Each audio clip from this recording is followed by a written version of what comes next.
اللہ تعالیٰ نے عزت کا ایک معیار ہمیں دیا ہے، ان اکرمکم عند اللہ اتقاکم۔ اللہ کے نزدیک عزت والا کون ہے؟ جو تقوی والا ہے، یعنی جو اللہ سے ڈرتا ہے، اللہ کی فرما برداری کرتا ہے، اللہ کی نافرمانی سے بچتا ہے۔ اللہ کے نزدیک عزت کا معیار ایک ہی ہے، جو تقوی ہے۔ اور اللہ تعالیٰ نے ہمیں دنیا اور آخرت میں عزت حاصل کرنے کے لیے اسلام دیا۔ ان دین عند اللہ الاسلام، اللہ کے نزدیک جو دین ہے وہ اسلام ہے۔ ومن یبتغی غیر الاسلام دینا فلن یقبل منہ، اور اسلام کے علاوہ اگر کوئی شخص کوئی اور دین لے کر آئے گا تو اس سے قبول نہیں کیا جائے گا۔ وہو فی الآخرۃ من الخاسرین، اور ایسے لوگ آخرت میں نقصان اٹھانے والے ہوں گے، یعنی ناکام ہو جائیں گے۔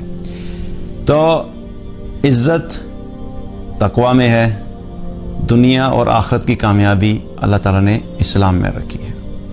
ہم میں سے اگر کوئی شخص بھی چاہتا ہے کہ ہمیں عزت بھی ملے، ہم کامیاب بھی ہوں، تو اس کا راستہ یہی ہے کہ ہمیں اسلام کے مطابق اپنی زندگی کو بسر کرنا پڑے گا۔ اور اللہ سبحانہ تعالیٰ نے اس معیار کے مطابق ہمارے لیے پھر ہسٹری کے اندر بہت سی اگزامپلز بھی چھوڑ دی۔ جنہوں نے اس معیار کو اپنایا اور اس پہ یقین کیا اور اس کے مطابق اپنی زندگی کو گزارا، اللہ کے نزدیک وہ کامیاب ہو گئے۔ چاہے ان کے پاس مال تھا یا نہیں تھا، بڑی بڑی سلطنتیں تھیں یا نہیں تھیں، محلات تھے یا نہیں تھے، سونے چاندی تھے یا نہیں تھے، ظاہری طور پہ وہ خوبصورت تھے یا نہیں تھے، یہ سب چیزیں اللہ کے نزدیک کوئی حیثیت نہیں رکھتی، کوئی ویلیو نہیں رکھتی۔ اللہ تعالیٰ نے اس معیار کے مطابق کامیاب لوگ بھی ہمیں دکھا دیے اور ناکام لوگ بھی دکھا دیے۔ بلال رضی اللہ عنہ، نہ مال، نہ خوبصورتی، نہ حسب نسب، نہ خاندان اچھا، اور کیا ہے؟ غلام ہیں۔ لیکن اسلام میں آنے کے بعد ان کا مقام کیا ہوا کہ رسول اللہ صلی اللہ علیہ وسلم نے کیا فرمایا کہ اے بلال، میں نے تمہارے قدموں کی آواز جنت میں سنی ہے۔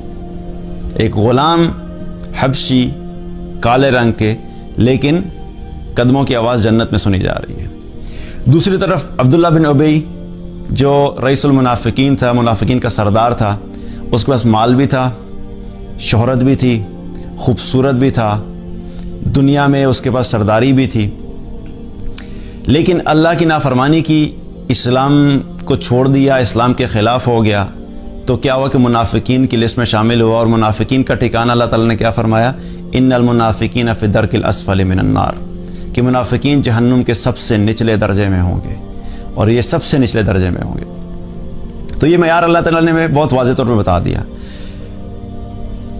فرعون، جس کے پاس سب سلطنت تھی، بادشاہ بھی تھا، دعویٰ بھی کیا تھا کہ میں سب سے بڑا رب ہوں، لیکن کیا ہوا کہ اللہ کی نافرمانی کرنے والا تھا، اللہ کے خلاف بغاوت کی، اللہ تعالیٰ نے اس کو غرق کیا، اور قیامت تک آنے والے انسانوں کے لیے اس کو ایک نشانہ، ایک عبرت کا نشان بنا کے چھوڑ دیا۔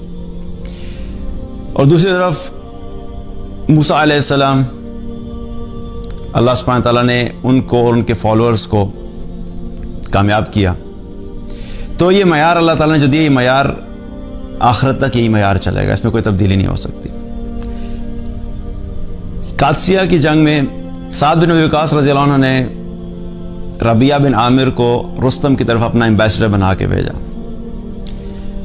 تو جب ان کو بھیجنے لگے تھے تو سعد بن ابی وقاص نے ربیعہ بن عامر کو اپنے پاس بلایا، اور آ کے جب وہ ان کے پاس آئے تو ان سے کہا کہ تم جب رستم سے ملنے جاؤ گے تو تم اپنی وضاقتہ تبدیل نہیں کرو گے، اپنا حلیہ تبدیل نہیں کرو گے۔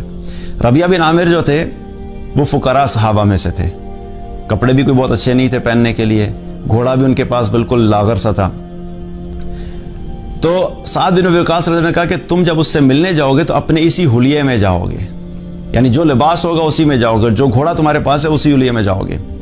اور پھر فرمایا کہ اللہ کی قسم، اللہ تعالیٰ نے ہمیں جو عزت دی ہے وہ اسلام کی وجہ سے دی ہے، اور اگر ہم اسلام کو چھوڑ کے کسی بھی چیز میں اپنی عزت ڈھونڈنے کی کوشش کریں گے تو ہمیں اللہ تعالیٰ ذلیل کر دے گا اور رسوا کر دے گا۔ تو ہماری عزت جو ہے اللہ تعالیٰ نے لباس میں نہیں رکھی، گاڑیوں میں نہیں رکھی، مال میں نہیں رکھی، اللہ تعالیٰ نے اسلام میں رکھی ہے۔ اور صحابہ نے اس چیز کو سمجھا تھا اور عمل کیا تھا، اسی وجہ سے اللہ سبحانہ تعالیٰ نے ان کو دنیا میں بھی کامیاب کیا اور عزت عطا فرمائی، اور آخرتی کامیابی بھی ان کے لیے۔